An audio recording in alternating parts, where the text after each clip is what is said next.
Era fim de tarde.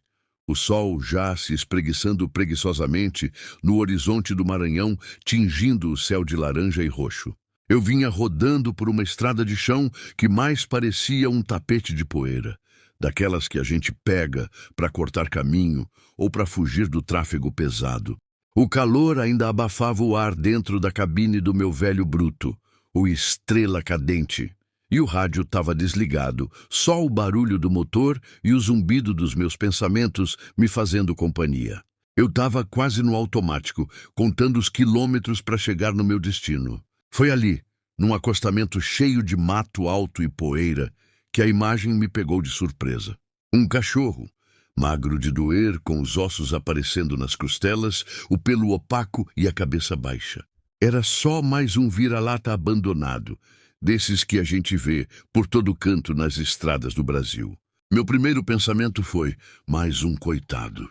Mas o que me parou mesmo, o que me fez pisar no freio do caminhão e descer, foi o jeito como ele olhou para mim. Não era olhar de bicho pedindo comida, não. Eu já dei muita marmita para bicho de rua e sei reconhecer esse olhar. Aquele cachorro, que eu depois chamei de Totó, me olhava com uma intensidade que atravessava a alma. Era um pedido mais fundo, um apelo que ia além da fome. Era um olhar de quem guardava um segredo, de quem sabia de algo que eu precisava ver. Era um olhar de quem pedia ajuda para outro alguém. Eu desci da boleia, sentindo o chinelo afundar na poeira quente. Peguei um pedaço de pão que eu tinha na cabine e fui caminhando devagar na direção do cachorro. Ele não correu, não latiu. Apenas continuou me olhando com aqueles olhos de súplica. Foi ali que a minha rota, que parecia tão definida, mudou completamente. Aquele cachorro magro, com seu olhar de pedido, me puxou para um caminho que eu jamais esperava. Eu estendi o pedaço de pão para o Totó e ele cheirou desconfiado antes de abocanhar com cuidado. Enquanto ele comia, eu olhei ao redor, tentando entender por que um cachorro tão magro estaria sozinho naquele lugar ermo. Foi então que ouvi um barulho no mato alto, um farfalhar de folhas secas que me fez ficar alerta. Não era barulho de bicho selvagem, era diferente. Com cuidado, me aproximei da moita de onde o som vinha. Afastei os galhos secos e as folhas ásperas, e a cena que vi ali me acertou como um soco no estômago. Encolhida sob a sombra rala das árvores, estava uma mulher. Suja, com as roupas em frangalhos, o rosto magro e os olhos fundos, rodeados por olheiras escuras. Ela segurava um bebê pequeno no colo, tão franzino que parecia a ponto de sumir. Ao lado dela, agarrados em suas pernas, estavam duas crianças pequenas, de uns 4 e 6 anos, encolhidas e caladas. Ninguém chorava, e aquilo, de alguma forma, doía mais do que se estivessem gritando por socorro. Era um silêncio pesado, carregado de um sofrimento que parecia ter consumido todas as lágrimas. A fome ali era tão velha, tão profunda, que já tinha virado silêncio. Os olhos da mulher não tinham brilho, apenas um cansaço infinito, a resignação de quem já perdeu a esperança. As crianças me olhavam com um misto de medo e indiferença, como se já tivessem se acostumado com a falta de tudo. Naquele instante, tudo fez sentido. O Totó não estava pedindo só por ele. Ele estava ali, magro e sofrido, como um guardião silencioso daquela pequena família esquecida no acostamento da estrada. Aquele cachorro tinha me parado, me mostrando o que meus olhos, acostumados com a dureza da estrada, quase deixaram passar. Aquele não era só um cachorro magro, era um elo, um pedido desesperado de ajuda em nome de uma mãe e 3 filhos famintos à beira do caminho. A injustiça daquela cena me atingiu em cheio. Uma pontada fria no peito que me fez sentir vergonha por sequer ter pensado em seguir em frente sem olhar para o lado. Eu fiquei ali, parado na frente daquela família, o pão que eu tinha trazido para o Totó agora esquecido na minha mão. As palavras me fugiram. O "tá tudo bem", que a gente costuma usar nessas horas, parecia uma afronta, um deboche, diante daquela miséria tão palpável. O que é que ia estar tudo bem ali? A mulher me olhava, e nas profundezas dos seus olhos cansados, eu vi uma aceitação silenciosa do destino, mas também um último fio de dignidade. Ela não pedia, não estendia a mão. Os filhos grudados nela pareciam cópias miniatura de sua resignação. O Totó, por outro lado, estava ali ao lado deles, o rabo abanando fraco, como se soubesse que a ajuda tinha chegado. Eu não perguntei o nome deles nem o que tinha acontecido. Não perguntei de onde vinham, nem para onde iam. A gente na estrada aprende a não se meter, a não fazer pergunta demais. Mas ali, naquele momento, a gente grande da gente falou mais alto que a regra da estrada. A primeira coisa que me veio à boca e que saiu com a voz um pouco embargada foi: "Vamos sair daqui." Ela piscou, surpresa com a minha voz firme e a falta de perguntas. Olhou para o chão empoeirado, depois para mim e por fim para as crianças. A resposta dela foi um sussurro, quase inaudível, mas que carregava o peso de uma verdade cruel. "A gente não quer nada, moço. Só não quer morrer aqui." Foi isso. Sem drama, sem súplica, apenas a dura realidade. Aquele "só não quer morrer aqui" me atingiu em cheio, como um raio. Era o desespero mais puro, disfarçado de aceitação. Eu não disse mais nada. Apenas me virei e caminhei até o caminhão. Abri a porta da boleia e fiz um gesto para que subissem. A mulher hesitou um segundo, mas a necessidade era maior que a desconfiança. As crianças, com uma agilidade surpreendente para quem parecia tão fraco, se moveram rapidamente. O Totó fiel foi atrás, pulando no estribo e se encolhendo no chão da cabine. Subiram na carroceria do caminhão, onde eu tinha improvisado um pequeno abrigo com lonas e um colchão velho. Não era um lugar de luxo, mas era um teto, era segurança. Eu não sabia o que ia fazer depois, para onde levaria aquela família ou como resolveria a situação deles. Mas também não dava mais para seguir como se não tivesse visto, como se aquele encontro não tivesse acontecido. A minha rota, a minha vida de caminhoneiro solitário, tinha acabado de ganhar uma carga inesperada. A gente seguiu viagem. O sol foi se pondo e a escuridão da noite engoliu a estrada de chão. O silêncio na cabine continuava pesado, mas era um silêncio diferente agora, um silêncio de quem se sente seguro. A mulher, que depois descobri se chamar Rosa, estava sentada atrás de mim, com o bebê no colo e as outras crianças mais quietas, talvez cochilando no meio das lonas. O Totó estava encolhido no chão da cabine, roncando baixinho. Fui tocando o caminhão, sem rumo certo, só para longe daquele lugar. Depois de algumas horas, já na calada da noite, a Rosa, com a voz baixa e rouca, como quem guarda um segredo muito pesado, começou a falar. Ela não olhava para mim, olhava para o vidro da boleia, para o escuro lá fora, como se contasse a história para o vento. Ela vinha de um vilarejo ainda mais isolado que aquele. A vida lá já era difícil, mas a deles ficou insuportável quando o marido dela desapareceu. Sumiu de um dia para o outro. No começo ela achou que tinha acontecido o pior, que ele tinha se perdido na mata ou tido um acidente. Mas a fofoca no vilarejo começou a correr solta. Disseram que ele tinha se mandado com outra mulher, que tinha abandonado ela e os filhos. Rosa chorava baixinho enquanto contava isso. A dor da traição, real ou imaginária, ainda viva. A desgraça não parou por aí. Com o marido sumido e sem renda, veio o despejo. Eles perderam o pouco que tinham, o casebre onde moravam. Rosa tentou pedir ajuda, procurou os vizinhos, os poucos parentes distantes, as autoridades locais, mas a resposta cruel e repetitiva vinha como um tapa na cara. "Você tem filhos demais para uma mulher só, Rosa. Não tem como ajudar. Melhor ir para a cidade grande. Lá tem mais chance." Ninguém quis dar a mão. Ela só queria um canto. Eu só queria um canto, seu Zé, para criar meus meninos. Um pedaço de chão para a gente não morrer de fome e de frio. A voz dela era um lamento que me apertava o peito. A estrada parecia infinita. Enquanto ela contava, o menino do meio, aquele que antes estava encolhido, agora dormia profundamente no meu banco do carona, a cabeça encostada no estofado gasto, o corpo relaxado pela segurança do caminhão. A paz no sono dele, aquele rostinho sereno, foi o que me desarmou de vez. Eu que me achava durão, com o coração de pedra, senti uma umidade nos olhos. A história da Rosa não era só dela.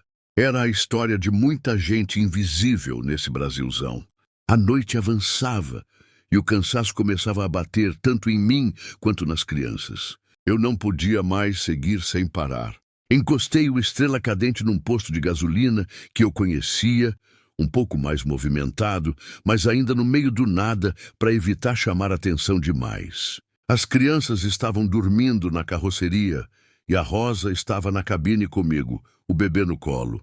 Eu desci para comprar alguma coisa para a gente comer, um pão, umas frutas e umas águas. Quando voltei da lojinha de conveniência com os braços cheios de sacolas, vi a cena.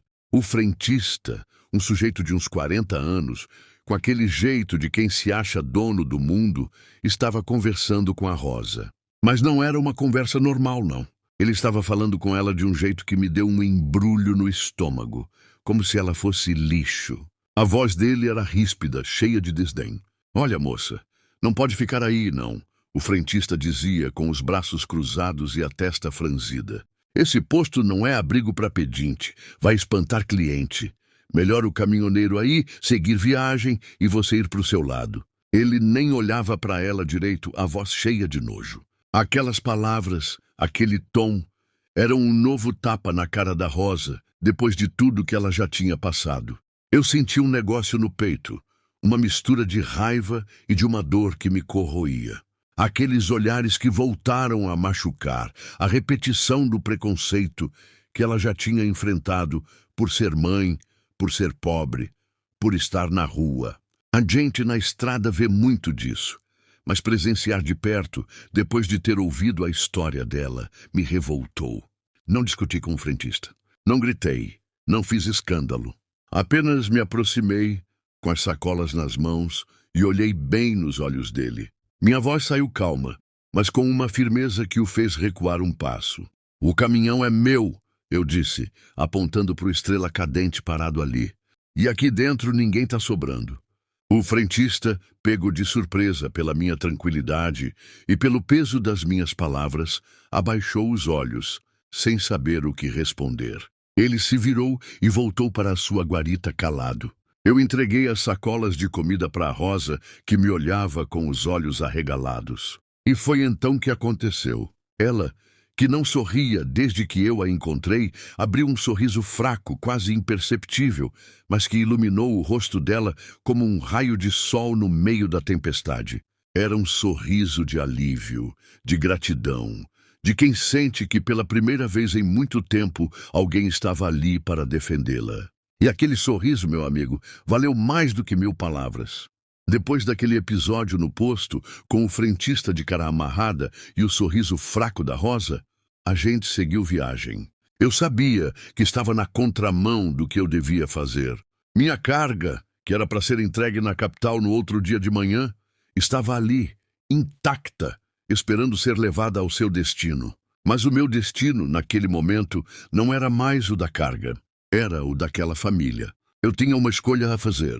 Podia seguir meu caminho, descarregar a mercadoria, ganhar meu dinheiro e esquecer o que vi. Era o certo a fazer para a minha rotina, para o meu bolso. Mas a imagem da Rosa e dos meninos, o silêncio da fome, o preconceito do frentista, tudo aquilo martelava na minha cabeça. A paz que o sorriso da Rosa me deu no posto era mais valiosa que qualquer pagamento de frete. Eu não pensei 2 vezes. Decidi que a entrega podia esperar. O dinheiro, a gente corre atrás. Mas a vida de uma família, o sorriso de umas crianças, isso não tem preço. Eu tinha um plano. Anos atrás, em uma dessas minhas rotas, eu tinha conhecido um padre em uma antiga comunidade bem escondida. Um lugar que acolhia gente em situação de rua, gente esquecida pelo mundo. Ele era um homem bom, com a alma de anjo. Eu sabia que era lá que a Rosa e as crianças precisavam estar. Mudei minha rota. Acelerei o Estrela Cadente por estradas que poucos caminhoneiros conheciam, cortando caminho por desvios. O sol já estava alto quando finalmente avistamos as poucas casas e a igrejinha simples da comunidade. Eu parei o caminhão e desci, abrindo a carroceria para a Rosa e os meninos. O padre, um velhinho de batina surrada e olhos cheios de bondade, veio nos receber.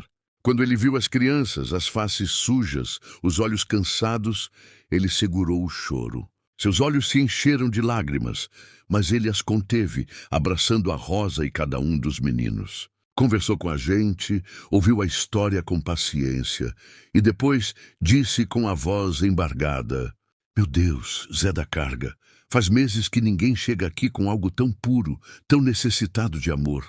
Vocês são um milagre. Eu não fiquei muito tempo. Não quis atrapalhar. Deixei a Rosa e as crianças sob os cuidados do padre, que prometeu fazer de tudo por eles. Quando voltei para a boleia do meu caminhão, senti uma coisa estranha. O caminhão estava vazio de carga, e eu tinha atrasado a entrega, ia ter problema com a transportadora. Mas, meu amigo, eu fui embora de alma leve como nunca antes. Era a primeira vez que eu rodava com o caminhão vazio, e não me arrependia. Minha alma estava cheia. A vida na estrada seguiu seu curso. Eu peguei um novo frete, resolvi o atraso da entrega anterior e o Estrela Cadente continuou a rodar pelas BRs desse Brasilzão. A imagem da Rosa e dos meninos, o silêncio da fome, a parada no posto, tudo ficou guardado no meu coração. Eu tentava não pensar muito, tentava seguir. A gente, caminhoneiro, aprende a não se envolver demais, para não se machucar. Semanas se passaram. Eu já estava em outra rota, bem longe do Maranhão, lá para os lados de Goiás. Parei num posto onde costumo abastecer, desses que já me conhecem até pelo nome. O balconista, um sujeito de fala mansa e sorriso fácil, veio me atender com o mesmo jeitão de sempre. Zé da Carga, que bom te ver, companheiro. Tem uma coisa aqui para você. Chegou por uns outros caminhoneiros que passaram por aqui e pediram para te entregar. Ele me estendeu uma cartinha. Papel dobrado, meio amassado, sem envelope. Na hora eu nem entendi. Quem me escreveria uma carta no meio da estrada? Abri ali mesmo, encostado no para-choque do caminhão. A letra era torta, insegura, meio dançada, letra de criança. E no meio do papel, um desenho de caminhão, um cachorro e umas figurinhas de palitinho. Comecei a ler, e cada palavra me acertava como pancada no peito. Tio Caminhão, quando eu crescer, eu vou ser bom como você. Mamãe agora dorme na cama, e o Totó tá gordo. Obrigado por enxergar a gente. Com carinho, seu amigo. Li uma vez, li de novo, li mais uma. E quando vi, as palavras começaram a sumir, borradas pelas lágrimas que escorriam sem pedir licença. O papel tremia nas minhas mãos. Aquela frase, a mamãe agora dorme na cama, me desmontou inteiro. Era o tipo de frase que não devia emocionar ninguém, mas para mim era tudo. Era a resposta muda do universo, dizendo que eu tinha feito a coisa certa. O menino, aquele do banco do carona, tinha me escrito com o coração. O Totó gordo, a mãe com cama, os meninos em paz. Aquilo era mais do que qualquer pagamento. Era mais do que qualquer estrada bonita. Era redenção. Chorei ali, parado, com a carta apertada no peito e o tanque quase cheio. O balconista me olhou sem entender nada, mas eu nem me importei. Ali, naquele instante, o Zé da Carga, velho de guerra da boleia, chorava como menino, porque aquele papelzinho, sujo e torto, tinha mais valor que qualquer frete que eu já carreguei na vida. Depois daquela carta do menino, minha vida de caminhoneiro, que eu achava que já era toda conhecida e previsível, ganhou um novo significado. Eu, o Zé da Carga, que sempre me achei um lobo solitário, descobri que tinha um pedaço da minha alma preso àquela família que eu ajudei. A cartinha, molhada de lágrimas, eu guardo até hoje, dobradinha na carteira perto do meu documento. Mas tem uma outra coisa que me lembra deles, um símbolo. Semanas depois de ler a carta, eu voltei na comunidade do padre. Queria saber como eles estavam de verdade. E lá, o padre me entregou um presente. Um chaveirinho de madeira pequeno, toscamente entalhado. Era a figura de um cachorro. Um cachorro magro, mas com um sorriso no rosto e embaixo a palavra Totó. O próprio padre, com suas mãos habilidosas, tinha feito. Um presente simples, mas com um significado que valia mais que ouro. Desde aquele dia, o totó de madeira mora no meu retrovisor interno, balançando a cada buraco da estrada, a cada curva que o estrela cadente faz. É a primeira coisa que eu vejo quando ligo o caminhão de manhã, e a última quando desligo à noite. É a minha lembrança. A lembrança da rosa e dos meninos, da pureza de uma criança que não tinha nada e da fidelidade de um cachorro que me mostrou o caminho. Toda vez que eu pego um trecho difícil, que o cansaço bate forte, que a solidão da estrada aperta o peito, que eu sinto aquela raiva do mundo e penso em desistir de tudo, eu olho para aquele chaveirinho e o olhar do totó de madeira me lembra daquela tarde no Maranhão. Me lembra que, por mais buracos que a estrada tenha, por mais desafios que a vida jogue na nossa cara, sempre existe um motivo para seguir em frente. Porque a estrada, meu amigo, é cheia de armadilhas, de perigos, de gente que te puxa para baixo. Mas às vezes, o que a gente encontra no acostamento, o que parece ser só um cachorro magro, uma família esquecida, é, na verdade, o que salva a gente por dentro. É o que te faz lembrar que, no final das contas, o maior tesouro não é a carga que a gente leva no caminhão. É a alma que a gente carrega na boleia. E por isso, eu continuo rodando. Se essa história tocou seu coração, se inscreve no canal e deixa seu like.